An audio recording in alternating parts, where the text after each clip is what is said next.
একটা হচ্ছে battalion answer, যাদের সাংগঠনিক কাঠামো করা হয়েছে বাংলাদেশের হালকা পদাতিক বাহিনী, সেনাবাহিনীর যে হালকা পদাতিক বাহিনী, সে বাহিনীর ধারায় তারা প্রশিক্ষিত, সে বাহিনীর ধারায় তারা রাষ্ট্রের সার্বভৌমত্ব এবং রাষ্ট্রের যে সীমানাগত যে প্রতিরক্ষা, মূল প্রতিরক্ষায় তারা সশস্ত্র বাহিনীর সাথে একসাথে কাজ করবে। তাদের প্রশিক্ষণের মাত্রা সেটা, প্রশিক্ষণের সাথে তাদের মিশন জড়িত। সে জায়গায় অন্যরা আর বাকি 3 স্তম্ভের সাথে সেটা কোনো সংযোগ নাই। যার ভূমিকা তাকে যে প্রশিক্ষণ দেওয়া হবে অন্য 3টে স্তম্ভকে সেই প্রশিক্ষণ দেওয়া হবে না। এভাবে এই বাহিনী গড়ে উঠছে।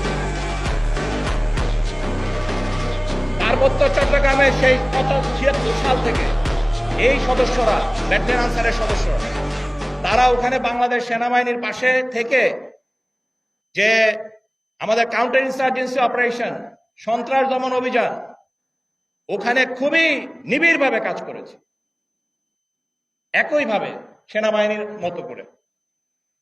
এবং আগামী দিনেও যে কোনো যুদ্ধ পরিস্থিতি তৈরি হলে এই ব্যাটালিয়নগুলো বাংলাদেশের যে বিভিন্ন ডিভিশন ফরমেশন যখন মোতায়েন হবে, এই আমাদের আনসার ব্যাটালিয়নগুলো বিভিন্নভাবে মোতায়েনের অংশ হিসাবে, সার্বিক প্রতিরক্ষার অংশ হিসাবে বা সার্বিক অভিযানিক অংশ হিসাবে এই